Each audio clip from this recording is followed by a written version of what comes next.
Je commence à décompresser le fichier ressources avec le mot de passe 1, 2, 3, 4, 5, 6. Je valide par OK. Puis je copie ce dossier et je le mets dans mon dossier de travail.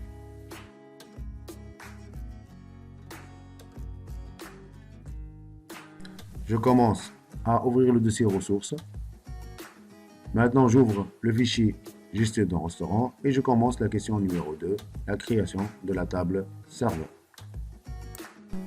La table serveur contient 4 champs, identité serveur, nom et prénom, genre et téléphone. Je commence par identité serveur, type de champ, texte court et taille du champ, 3. Nom et prénom, donc texte court lui aussi, et la taille du champ, c'est 50. Et j'ai une contrainte, nul interdit, je dois la changer en oui. Je passe à oui. Nul interdit. Voilà, je la change par la valeur oui. Maintenant, le champ suivant, genre.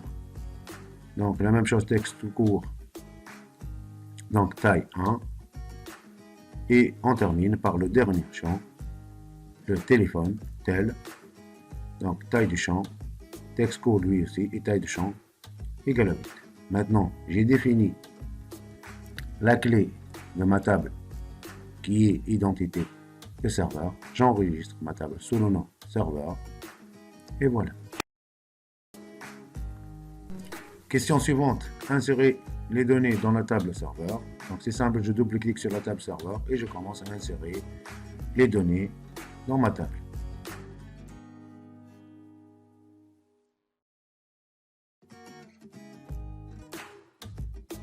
Maintenant pour la question suivante, je sélectionne la table mode création, je passe au champ nombre de plats.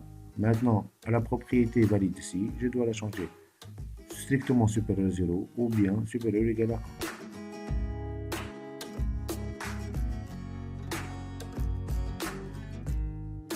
Passons maintenant à la question suivante, la création de relations entre les tables, outils de base de données relations.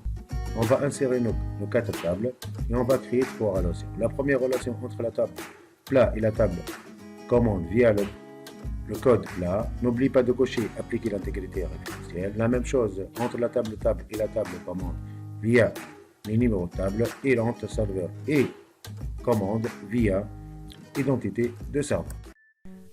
Passons maintenant aux requêtes. La première requête, je dois afficher les noms et les prix des plats. Donc, j'ai besoin seulement de la table plat. Je double-clique sur nom plat et prix du plat.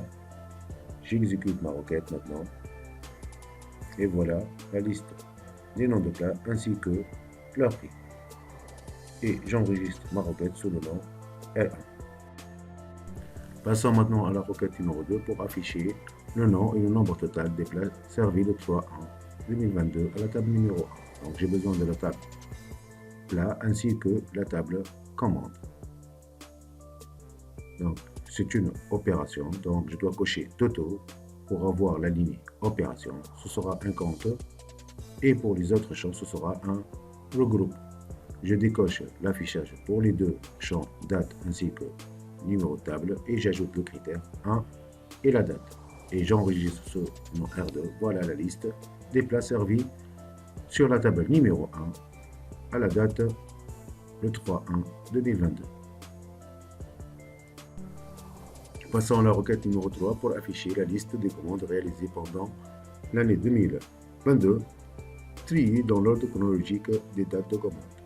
Donc j'ai besoin de 3 tables, commande plat et serveur.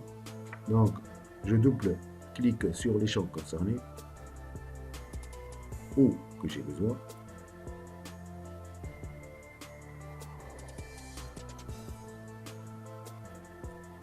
Maintenant je décoche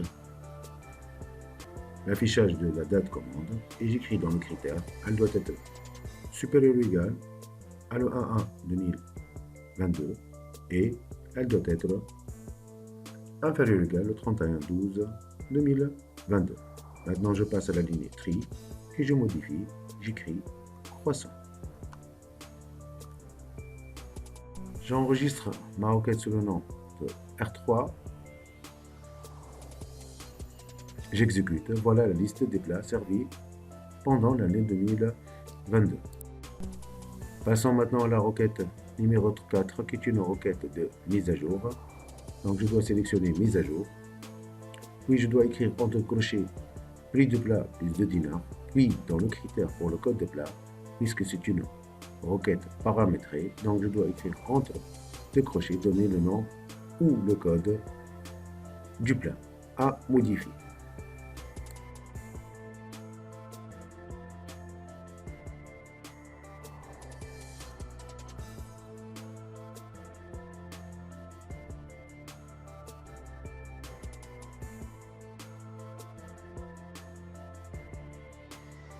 Passe au moment exporter, exporter R3 en fichier texte.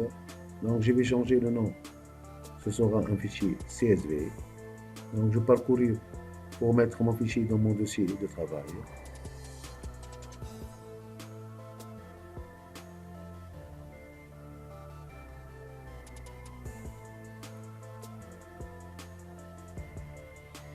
Maintenant je change les paramètres avec le bouton avancer. Donc je vais prendre les pages de code UTF-8 et le symbole décimal égal à 1. Pour le séparateur, ce sera le point virgule.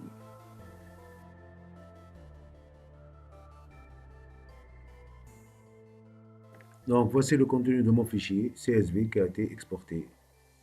Donc je peux l'ouvrir avec bloc-notes. Passons maintenant à la partie Python. Donc la première chose est d'enregistrer mon fichier Python dans mon dossier de travail.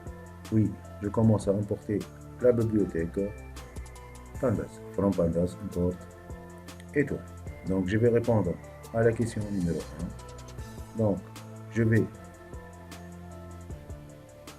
enregistrer ou importer des données de fichier commande.csv dans un nouveau dataframe nommé comme. Donc la commande utilisée ce sera read CSV, nom de fichier commande.csv, séparateur ce sera le point virgule et le décimal point.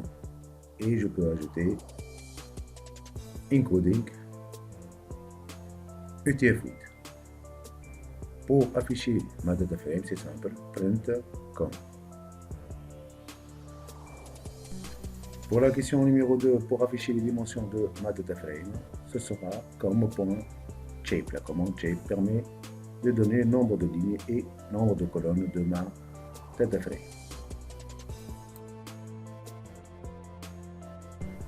Dans cette nouvelle question, on va créer une nouvelle colonne, prix total. Donc cette nouvelle colonne, ce sera le produit de deux colonnes, nombre de plats fois le prix de plat. Donc ce sera comme entre deux crochets la colonne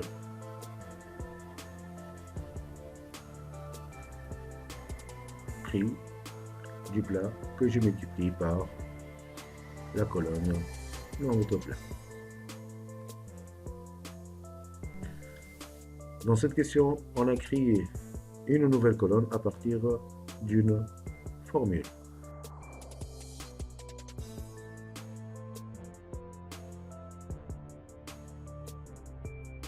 Maintenant, pour calculer le montant total de commandes, c'est simple, on va utiliser la fonction sum. Donc on écrit comme, c'est le nom de mon dataframe, point, le nom de la colonne qui est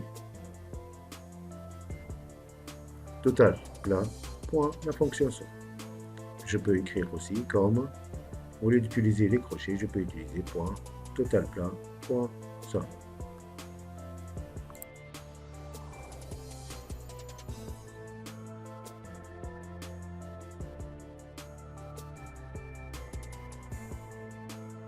Donc on va trier mon dataframe dans un nouveau dataframe nommé comme tree. On écrit comme tree égale à com.short values by, c'est-à-dire les noms des colonnes,